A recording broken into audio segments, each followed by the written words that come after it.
Bismillahirrahmanirrahim. Assalamualaikum warahmatullahi wabarakatuh.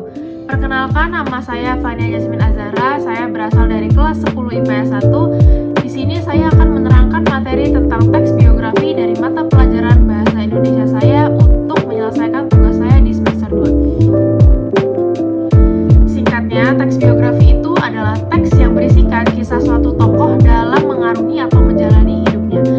Isi kisah-kisah ini biasanya memiliki banyak nilai yang dapat diteladani. Teks ini berisikan kisah tokoh yang diceritakan ataupun ditulis oleh orang lain. Teks ini berisikan mulai dari informasi kelahirannya, keluarganya, masalah yang dihadapi, perjuangan atau hal penting yang dilakukan, keberhasilannya, hingga kematian tokoh jika sudah wafat. Lalu masuk ke ciri-ciri teks biografi. Pertama, teks biografi itu biasanya berbentuk teks yang ditulis dalam bentuk narasi atau cerita. Lalu, cerita yang disajikan merupakan cerita yang berupa fakta atau non-fiksi yang benar-benar dialami tokoh dan dapat dipertanggungjawabkan oleh penulis. Lalu yang ketiga, isi teksnya itu menyajikan peristiwa yang menyangkut kehidupan seseorang, baik peristiwa yang baik maupun yang buruk. Semuanya dipaparkan dalam teks biografi. Lalu berisi kalimat-kalimat motivasi atau kalimat yang ikonik dari tokoh yang dikutip oleh penulis. Lalu masuk ke struktur dari teks biografi. Pertama-tama ada orientasi. Orientasi merupakan bagian awal dari sebuah teks biografi yang biasanya itu berisikan pengenalan tokoh yang diceritakan dan latar belakang kisahnya. Bagian ini berfungsi agar pembaca tahu apa hal yang dibahas. Lalu yang kedua ada kejadian atau peristiwa penting. Bagian ini adalah bagian di mana diceritakannya rangkaian peristiwa penting, kejadian-kejadian yang dialami tokoh dan merupakan bagian inti dari teks biografi.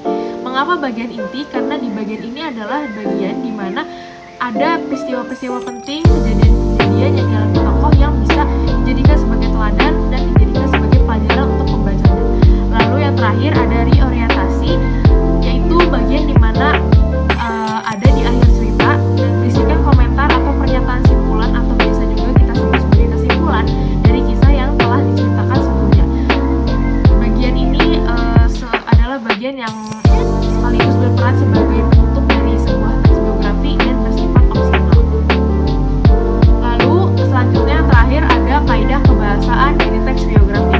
Yang pertama ada menggunakan kata ganti orang ketiga seperti ia, dia, beliau, atau di akhiran ada menggunakannya, karena teks biografi ini ditulis oleh orang lain bukan dari tokohnya itu sendiri.